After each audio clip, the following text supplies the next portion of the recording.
हरिशंकर परसाई का एक छोटा सा निबंध है, बेईमानी की परत। तो बिना किसी देरी के शुरू करते हैं। कपड़ा पहनते पहनते छोटा हो जाता है, यह मैं भूल चुका था। कई सालों से ऐसी घटना ही नहीं घटी थी। मैं उनमें से नहीं रहा जो इस साल पैंट सिलवाते हैं और अगले ही साल उसे पत्नी की पुरानी साड़ी की किनार से बांधने लगते हैं। उच्च वर्गीय और मध्य वर्गीय में यही अंतर है। उच्च वर्गीय का पैंट जब छोटा होता है तो वह उसे आगे के लिए छोड़ देता है, पर मध्य वर्गीय का कुछ आगे के लिए नहीं होता, इसलिए वह स्त्री की फटी साड़ी की किनार खोजने लगता है। ठंड शुरू होने पर मैंने गर्म शेरवानी निकाल कर पहनी तो देखा कि बटनें नहीं लगती। पिताजी जब मेरे कपड़े सिलवाने देते थे तो दर्जी से कह देते थे, जरा बढ़ते शरीर का बनाना। जब से अपने कपड़े बनवाने का जिम्मा खुद लिया है, हर बार दर्जी से कहना चाहता हूँ, जरा घटते शरीर का बनाना। शरीर जब तक दूसरों पर लदा है तब तक मुटाता है, यानी मोटा होता है जाता है। जब अपने ही ऊपर चढ़ जाता है तब दुबलाने लगता है। जिन्हें मोटे रहना है वे दूसरों पर लदे रहने का सुविधा कर लेते हैं। नेता जनता पर लदता है, साधु भक्तों पर, आचार्य महत्वाकांक्षी छात्रों पर और बड़ा साहब जूनियरों पर। मुझे ऐसा कोई आसन नहीं मिला, फिर भी कुछ मोटा हो जाने की इच्छा मरी नहीं। जब भी सफर करता रेलवे प्लेटफॉर्म पर वजन तौलने की मशीन में 10 पैसे डालकर वजन का टिकट निकालता। टिकट के दूसरे तरफ भाग्यफल लिखा है, जो अक्सर 10 पैसे के बदले में की गई चापलूसी होता है। इस देश की मशीनें भी चापलूसी करना सीख गई हैं। सिर्फ 10 पैसे में कुछ ऐसी बातें कहती हैं जैसे आपके विचार बहुत ऊंचे हैं, आप उनके अनुसार कार्य करेंगे तो सफल होंगे। पर मैं कहता हूँ, सिस्टर, कभी तो सच बोला करो। यह कोई तुम्हारा स्टैंडर्ड है कि सिर्फ 10 पैसे में मशीनों की राय पर मैं ज्यादा भरोसा नहीं करता, विशेषकर उन पर जो आदमी को तौलने के लिए जगह जगह रखी हुई हैं। इनके मुंह में 10 पैसे डाल दो तो तारीफ का एक वाक्य बोल देती हैं। इसीलिए मैं किसी इनाम के लिए कभी किताब नहीं भेजता और समीक्षकों के घरों में पुत्र जन्म होते रहते हैं, पर मैं बधाई के कार्ड नहीं लिख पाता। नतीजा यह है कि वजन बढ़ता भी है तो किसी मशीन की टिकट पर रिकॉर्ड नहीं होता।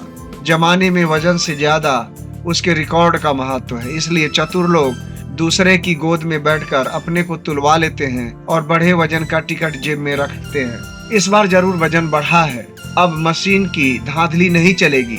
मोटाई के एहसास ने शरीर में ऐसी सनसनी पैदा की कि जी हुआ फैलकर शेरवानी को तार तार कर दूं और ठंड उघाड़े बदन गुजार दूं। फिर मैं झेपा भी। वजन बढ़ना तो लड़कपन की हरकत है। कोई प्रौढ़ आदमी भी इस जमाने में क्यों मोटा होगा? लोग क्या सोचेंगे? अनाज की दुकानों के सामने थैला हाथ में लिए कतार में खड़ा आदमी सूख रहा है। जब तक उसका नंबर आता है दाम बढ़ जाते हैं और घर से लाए पैसे कम पड़ जाते हैं। साधारण आदमी भी जहाजों के टाइम टेबल याद रखने लगा है। अमेरिका से जहाज आएगा तो उसमें हमारे लिए गेहूं होगा, जापान से आएगा तो चावल होगा। अमेरिका में जहाजी कर्मचारियों की हड़ताल से भारतीय जन चिंतित हो जाता है। भूखमरी से हमें अंतर्राष्ट्रीय चेतना आ गई। अगर अकाल पड़ जाए तो हर भारतीय अपने को विश्व मानव समझने लगेगा। यह वक्त भी कहीं मोटे होने का है। मैं शर्म से कमरे में छिपा बैठा रहा, जैसे कुमारी गर्भ को छिपाती है। मेरे देशवासियों, मुझ बेशर्म को माफ करना। भारत माता क्षमा करना। तेरा यह एक कपूत मोटा हो गया। मैं तीसरी पंचवर्षीय योजना का एक झूठा आंकड़ा हूँ जो तुम्हें धोखा दे रहा है। सुब्रमण्यम, माफ करना यार, तुम्हारी खाद्य व्यवस्था के बावजूद मैं मोटा हो गया। टीटी भाई, तुम भी मुझे माफ करो, मैंने तुम्हारी अर्थनीति का अपमान किया है। कन्हैया लाल मुंशी, अजीत प्रसाद जैन, साधोबा पाटिल, मेरे खाद्य मंत्रियों, तुम्हारे सामने मैं शर्मिंदा हूँ। चिंतामन देशमुख और मोरारजी भाई, मेरे भूतपूर्व अर्थ मंत्रियों, मैं तुम्हें मुंह दिखाने के काबिल नहीं रहा। मैं पिछले 15 वर्षों की उलझी अर्धनीति और खाद्य नीति के प्रति अपराधी हूँ। ग्लानि से दुबला होने में देर लगती है और पानीदार ही दुबला होता है। मुझे इस बड़े शरीर की व्यवस्था करनी ही होगी। शेरवानी को खुलवाना ही पड़ेगा। मैंने छोटे भाई से कहा। वह बहुत खुश हुआ और मोहल्ले में जितने लोगों को सूचित कर सकता था कर आया कि मेरा भाई मोटा हो गया है।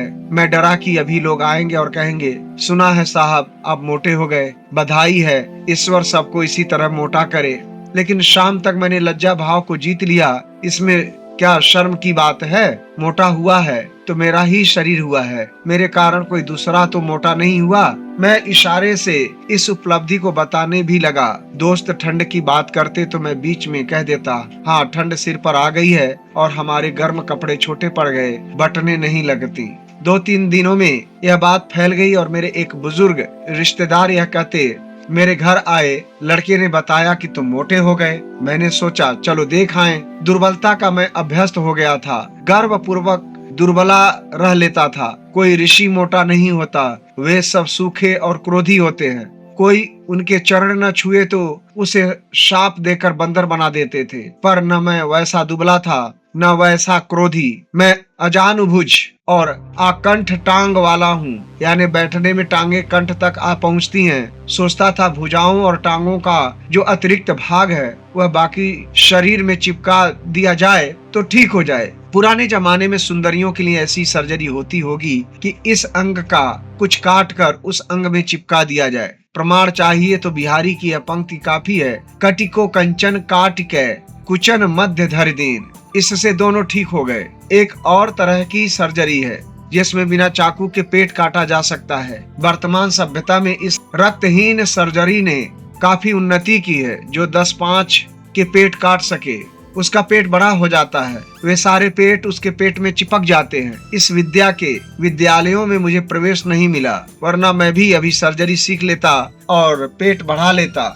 यो हमारी पूरी दार्शनिक ट्रेनिंग देह के खिलाफ जाती है। देह की सेवा बड़ी हीन बात मानी गई है। 2-3 साल पहले एक मठाधीश स्वामी जी ने हमें यह बात अच्छी तरह समझा दी थी। वे अच्छे पुष्ट और गौर वर्ण सन्यासी थे, तख्त पर बैठे थे और देह की तुच्छता पर ऐसा जोरदार प्रवचन दे रहे थे कि हमें अपने शरीर से घृणा होने लगी थी। अच्छे उपदेशक वे जो अच्छी से अच्छी चीज के प्रति नफरत पैदा कर देते हैं। वे कह रहे थे यह मलमूत्र की खान, यह गंदा शरीर मिथ्या है, नाशवान है, क्षणभंगुर है। मूर्ख इसे स्वादिष्ट पकवान खिलाते हैं, इसे सजाते हैं, इस पर इत्र चुपड़ते हैं। वे भूल जाते हैं कि एक दिन यह देह मिट्टी में मिलेगी और इसे कीड़े खाएंगे। इतने में एक सेवक केसरिया रबड़ी का गिलास लाया और स्वामी जी ने उसे गटक लिया।